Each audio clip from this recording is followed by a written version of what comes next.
नमस्कार। आइए बात करता हूँ सबसे पहले आपकी ज्ञान की उंगली के बारे में। ज्ञान की उंगली कनिष्ठा की उंगली, और कनिष्ठा की उंगली सूर्य की उंगली के प्रथम पर्व तक पहुँच जाए तो इसे कहते हैं बौद्धिक क्षमता का अच्छा होना। यानी कुल मिलाकर के इसे आपके जीवन के अंतर्गत आपके पास बुद्धि है, आपके पास भाषा शैली भी है, आप में ज्ञान को पकड़ने की क्षमता भी है और अच्छी याददाश्त भी है। तो ये सारे सिंबल यहाँ पर उंगली पर ठीक प्रकार से हैं। अब बात करता हूँ मैं सूर्य की उंगली के बारे में।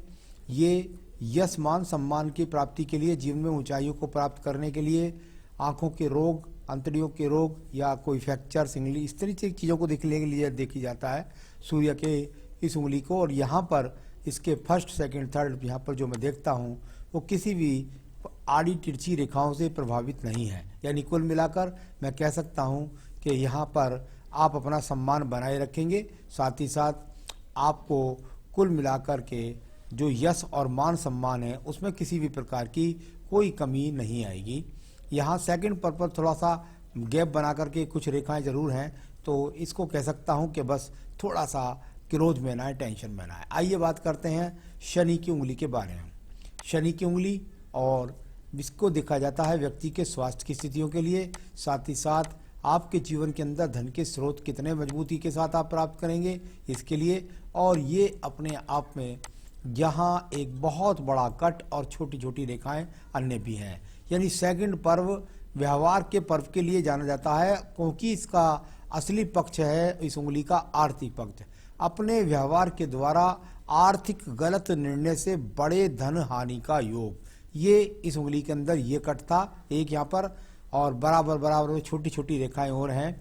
यानी कि जो वर्तमान में भी आपको लाभ नहीं दे पा रही हैं धन के आगमनों पर, वो ये बड़ा कट जो है इसका एक बड़ा आर्थिक नुकसान और भी होता है कि व्यक्ति को कहीं मोटा धन अपना देना पड़ जाता है और वो लौट करके नहीं आता। ऐसा आपके साथ हो चुका होगा, वरना जीवन में हो सकता है। तो वर्तमान में यहाँ अच्छे खासे लाभ के संकेत नहीं हैं। यहाँ बात करता हूँ मैं आपकी एक अन्य उंगली के बारे में। इसको कहते हैं बृहस्पति की उंगली, जो पत्नी सुख सहयोग, संतान सुख सहयोग, ईश्वर की कृपा, दान पुण्य का स्तर, इन सब चीज़ों के लिए देखी जाती है। बहुत मामूली से माइनर स्केचेस हैं सेकंड पर किसी भी प्रकार से ऐसा कुछ नहीं है।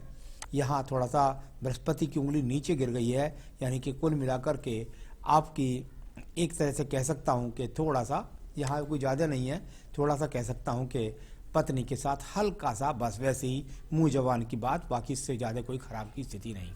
तो कुल मिलाकर के वर्तमान में थोड़ा सा पत्नी के साथ भी टेंशन्स हो सकती हैं, वैचारिक मतभेद, आपस की सेटिंग नहीं कर सकते हैं, संतान का सुख सहयोग मिलेगा, साथ ही साथ सही रूप से दान पुण्य भी कर पाएंगे। मैं बात करता हूँ आपकी एक अन्य रेखा के बारे में, हृदय रेखा। और हृदय रेखा पर यदि आप देखें तो यहाँ पर अगर आप बात करेंगे, पहले आपके बुध पर्वत के बारे में बात कर लेता हूँ मैं। ये बुध पर्व है और बुध पर्व हृदय रेखा के ऊपर उठने वाली रेखाओं के ऊपर ये जो रेखाएं खड़ी हैं यहाँ पर, इनके यहाँ पर सामान्य से उद्गम इस समय पर है। कुछ आड़ी तिरछी रेखाएं वैसे भी दिखलाई पड़ती हैं, कुछ इस तरीके से आपकी ब्लू इंक के अंदर इस तरह की कुछ रेखाएं आगे की तरफ भी नजर आ रही हैं। तो ये इस प्रकार से कह सकता हूँ कि भाई धन के जो आगमन है वर्तमान में, जो स्रोत हैं, उन स्रोतों के कारण आपको थोड़ा सा यहाँ पर आप धन से संतुष्ट नहीं हैं। यहाँ पर सूर्य की उंगली को देख लीजिए। सूर्य की उंगली के नीचे आपकी ये सूर्य पर्व, और सूर्य पर्व पर ये खड़ी हुई रेखा है। यानी ये तो निश्चित बात हो गई कि आपके जीवन के अंदर यदि आप प्रयास करते तो आप में ऐसी क्षमता थी कि आप राज्य सरकार से संबंधित कोई जॉब प्राप्त कर सकते थे, या गवर्नमेंट का कॉन्ट्रैक्ट प्राप्त करके आपको लाभ प्राप्त हो सकता है। साथ ही साथ जब उसका लाभ ना व्यक्ति उठाए तो इसका दूसरा लाभ उठा सकते हैं। यानी दूसरा लाभ आपको थोड़ा सा भाग दौड़ कराएगा, दूर स्थानों से जुड़वाएगा, वहाँ से आपके संबंध बनाएगा, वहाँ से आपको लाभ दिलाएगा। तो ये थोड़ा सा भाग दौड़ को दिखलाने वाली है स्थिति, कोई भी राजनीतिक क्षेत्र से लाभ का संयोग नहीं है। यहाँ बात करता हूँ आपके एक पर्व की, जिसको बोलते हैं यहाँ पर आपका धन का पर्व। इसे बिलोंगिंग में भी देख लेता हूँ, क्योंकि यहाँ पर कुछ आड़ी रेखाओं का प्रतीत होता ही है। हाँ बिल्कुल निश्चित रूप से ये वो आड़ी रेखाएं हैं जिसको कहते हैं ग्रहण रेखाएं। ये ग्रहण रेखाएं आपके हाथ के अंदर सूर्य पर्व पर बनी हुई ये ग्रहण रेखाएं, जब व्यक्ति शनि पर्व पर बनी हुई जब ये ग्रहण रेखाएं होती हैं तो व्यक्ति के जीवन के अंदर वर्तमान में वाग भाग्य पर ग्रहण लगा रखा। इनका ज़्यादा बड़ा अस्तित्व नहीं है, ये बहुत कम समय तक आपके जीवन में आएंगी और उसके बाद में आप सही रूप से अपने जीवन को पकड़ पाएंगे। तो इस तरह की रेखाएं आ गई हैं, उनकी वजह से आपके जीवन में कुछ परेशानियों का सामना हो रहा है। चलिए मैं बात करता हूं इसके बाद में आपकी पर्व, इसको बोलते हैं बृहस्पति का पर्व। बहुत सारी योजनागत रेखाएं जिनको बोलते हैं बृहस्पति से निकलकर शनि पर्व की तरफ ज़्यादा रेखाएं जो हैं उनको योजनात्मक रेखाएं, और ये रेखा ऊपर की तरफ खड़ी हो गई और इन्होंने इन योजनात्मक रेखाओं में बना दिए ब्रैकेट्स। यानी आपके जीवन के अंदर आपके पास में पैतृक संपत्ति का मकान होना, साथ ही साथ अपनी संपत्ति और जीवन में कितनी ही गाड़ियों का अदल बदल आप कर पाएंगे। और ऐसा भी संभव है कि अगर ये इसी प्रकार से ब्रैकेट्स बने रहे और दूषित ना हुए तो व्यक्ति के जीवन में 3 से 4 भवन का भी मिल पाए। तो ये वो स्थितियां हैं। आइए बात करता हूँ हृदय रेखा की। हृदय रेखा एकदम यहाँ शुरुआत में ज़्यादा ही दीप बना करके चली है।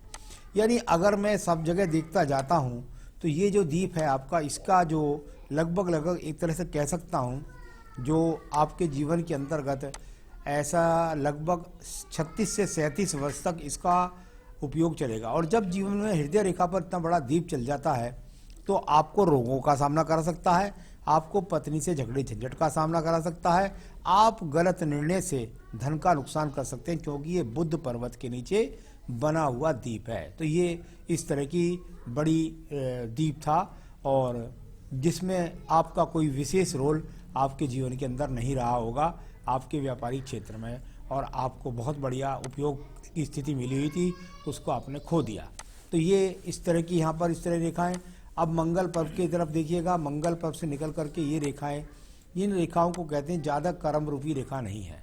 कुल मिलाकर के मैं कह सकता हूँ कि ये बहुत ज़्यादा कर्म वाली रेखाएं आपके पास नहीं है कि आपने बहुत ज़्यादा भाग दौड़ करी हो या आप में कोई बहुत ज़्यादा योजना बना करके लाभ उठा पाए हों। इस प्रकार का भी यहाँ पर कोई विशेष चिन्ह नज़र नहीं आता। तो ये सामान्य सी कर्म रेखाएं आपके पास मौजूद हैं। चलिए मैं आपकी बुद्धि रेखा के बारे में बात करता हूँ। ये बुद्धि रेखा आप यहाँ से देखेंगे, सबसे पहले तो एक तो बुद्धि रेखा ये है, और ये जो दूसरी एक बुद्धि रेखा ये बहुत डाउन चली गई है।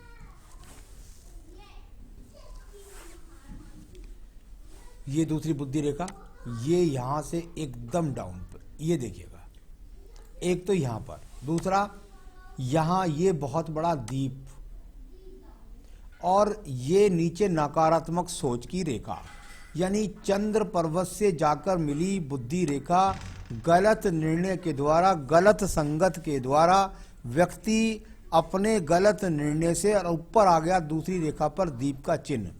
यानी आपके गलत निर्णय से, आपकी गलत सोच के कारण, आपका गलत लोगों के साथ उठना बैठना, इस तरह का गलत बहुत बड़ा निर्णय लेने के कारण आप निश्चित रूप से डिप्रेशन तक के शिकार हो सकते हैं। और ये अपने आप में बहुत ही खराब रेखाओं का स्वरूप यहाँ पर दिखाई दिया।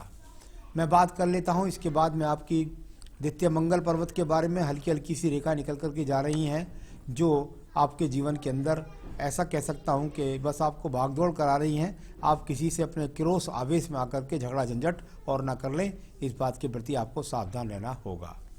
चलिए मैं बात कर लेता हूँ इसके बाद में चंद्र पर्वत के बारे में। चंद्र पर्वत और ये चंद्र पर्वत की रेखाएं यहाँ पर इस प्रकार से जा रही हैं। चलिए कुल मिलाकर ऐसा कह सकता हूँ कि डिप्रेशन के तो आप शिकार नहीं होंगे, लेकिन यहाँ बस योजनाएं बना रहे हैं, लेकिन उनके लाभ मिलने के संकेत अभी चंद्र पर्वत से किसी भी प्रकार से नज़र नहीं आते हैं। मैं बात कर लेता हूँ आपकी व्यापारिक रेखा के बारे में। कनिष्ठा उंगली अच्छी थी, लेकिन व्यापारिक रेखा कोई भी यहाँ मजबूती के साथ नहीं है। ये तो शुक्र पर्व की रेखा का एक थोड़ा सा संबंध है। इसको कह सकता हूँ कि संसाधनों के प्रति आकर्षित हैं आपके, अच्छा भवन हो, अच्छा मकान हो, लेकिन व्यापारिक क्षेत्र पर तो एक यहाँ पर इधर एक बड़ा एक्स का सा चिन्ह भी दिखाई देता है नीचे की तरफ। यहाँ पर एक बड़ा सा एक्स का चिन्ह, यानी चंद्र पर्वत और केतु पर्वत के थोड़ा सा नीच में और बुद्धि रेखा के साइड में। यानी कुल मिलाकर के गलत निर्णय से नुकसान का संकेत दिया इस रेखा ने। और ऊपर जाकर के भी यहाँ कोई बहुत ज़्यादा व्यापारिक रेखा मजबूती के साथ नहीं मिली। भाग्य रेखा का सपोर्ट कहाँ कहाँ कितना मिलता है, ये मैं आपकी भाग्य रेखा देखता हूँ। ये आपकी भाग्य रेखा है और इसमें कहाँ पर कितना रेखाएं काट रही हैं, इसको मैं थोड़ी देर में आपके सवाल में एक जवाब में देने वाला हूँ। तो ये यहाँ पर इस प्रकार से आपके पास भाग्य रेखा थी, इसको कितनी रेखाओं ने कहाँ कैसा काट रखा है, कितना उपयोग आपको मिलने वाला है, ये मैं आपको बताऊंगा। चलिए मैं इसके बाद बात कर लेता हूँ आपकी जो निर्णयात्मक बुद्धि रेखा नीचे की तरफ गिर रही है बहुत तेजी के साथ, उसके बीच में बहुत सारे एक्स के चिन्ह भी हैं। यानी कुल मिलाकर के यहाँ पर यदि मैं देखता हूँ तो यहाँ से लेकर के और यहाँ तक नीचे तक इसके बीच में काफ़ी सारे एक्स हैं। यानी आपने जो गलत निर्णय, देखिए जो व्यक्ति के जीवन के अंदर साझेदारी से नुकसान होता है वही पत्नी के द्वारा भी नुकसान माना जाता है। यहाँ पर बहुत बड़े बड़े एक्स के चिन्ह हैं। किसी भी प्रकार के क्रोधात्मक रवैये से या किसी और कारणवश कहीं आपका पत्नी से मनमुटाव ना हो जाए, इसका भी मुझे बहुत बड़ा डर है, तो इसको भी आपको संभालना होगा। चलिए अब बात करते हैं इसके बाद में आपके शुक्र पर्व के बारे में।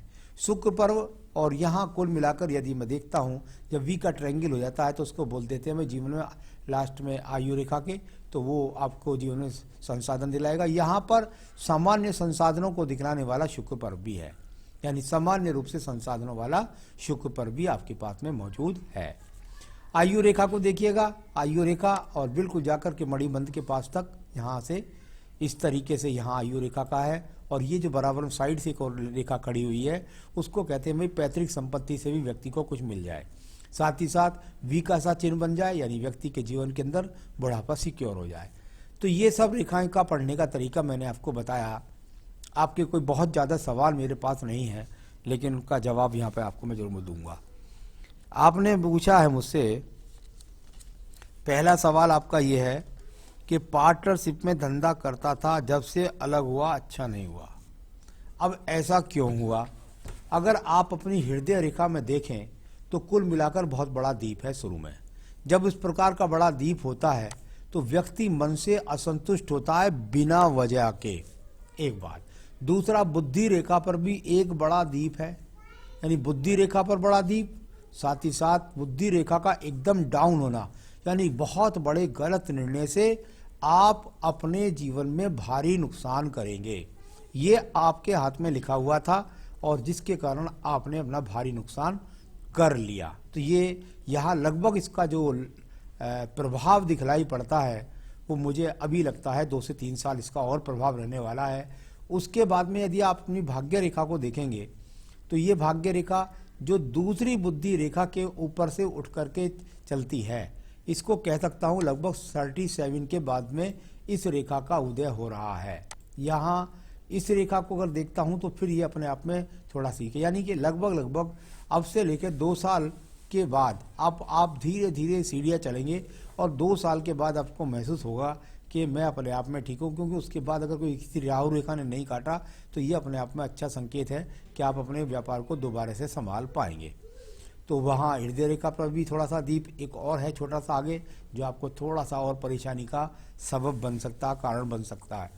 तो ये तो रहा आपका जो गलत निर्णय था उसके कारण आपका नुकसान हुआ, या आपके हाथ के अंदर रेखा में भी था। साथ ही साथ आपने कहा कौन से बिजनेस में लाभ मिलेगा।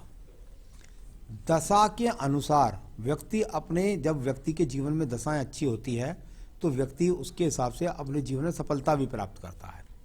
प्रॉब्लम किसी व्यवसाय में नहीं है, प्रॉब्लम दशा में था। आपकी जो पुराना जो काम है आप उसी काम को नए तरीके से जोड़ करके करिएगा, और उसमें लगभग अभी 1.5 से 2 साल लगेंगे आपको, और आप उसी के द्वारा बिल्कुल, क्योंकि एक स्वरूप रेखा आपके पास लगातार है, सिर्फ और सिर्फ आपके गलत निर्णय से आपने उसका नुकसान उठा दिया।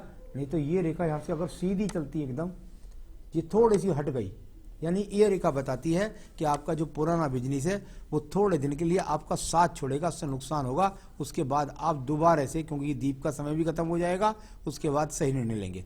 तो जो आपका पुराना व्यवसाय है उसी को आप दोबारा से करिएगा, और बिल्कुल उसमें ही 1.5 से 2 साल लग सकता है आपको ऊंचाइयाँ प्राप्त करने में। तो ये आपका व्यवसाय पुराना करिएगा आप। तो ये तो मैंने बताया आपको आपके हाथ की रेखा और आपके सवाल का जवाब और सब। अब मैं आपको बताना चाहूँगा कि आप क्या करें जो आपके जीवन के अंदर आपको इन स्थितियों से मुक्ति मिल सके। देखिए, आपके नग बनते हैं पन्ना और साथ ही साथ पुखराज, ये आपको धारण करने पड़ेंगे। आपके वैवाहिक जीवन को संभालेंगे, आपके व्यवसाय को संभालेंगे, आपको संतान सुख देंगे, आप अपनी जिम्मेदारियों को मजबूती के साथ पूरा कर सकते हैं। ये तो 2 नग आप पहन लीजिएगा। तो यहाँ ये 2 नग आप चाहें तो मुझसे भी प्राप्त कर सकते हैं, मैं आपको दिखला करके आपके स्थान तक पहुँचा सकता हूँ। साथ ही साथ एक चीज़ आपको बहुत मजबूती के साथ करनी पड़ेगी और वो है संकट नाशन गणेश स्रोत। संकट नाशन गणेश स्रोत का पाठ ये आपको करना पड़ेगा। और क्योंकि इन दीपों का प्रभाव जीवन में आगे भी रहता है, गलत डिसीजन आगे भी आप लेने का प्रयास करेंगे, क्रोध भी आएगा, आपको आवेश भी आएगा, चिड़चिड़ापन भी आएगा। इन सब के लिए आपको साथ ही साथ भगवान शंकर की शरण में भी जाना होगा। आपको शिव मंदिर में अगर हो सके तो रोजाना आप जाकर के उनके भगवान का अभिषेक करें और एक रुद्राभिषेक अवश्य कराएं। रुद्राभिषेक भगवान शंकर का होता है, पंडित के द्वारा करवा लीजिएगा, तो वो आपको बहुत मजबूती से सही डिसीजन की पावर को बढ़ा देगा। और भगवान शिव की आस्था और सोमवार के सोमवार उनके पर मंदिर पर जाकर के पूरे परिवार का स्नान कराइएगा, फिर देखिएगा आपको जीवन में अच्छी खासी तरक्की मिल जाएगी। एक साथ में पढ़िए, दारिद्र्य दहन स्रोत, दारिद्र्य दहन स्रोत यानी संकटनाशन, रुद्राभिषेक और दारिद्र्य दहन स्रोत, ये पढ़िए आप, आपको जीवन में अवश्य सफलता प्राप्त होगी। नमस्कार।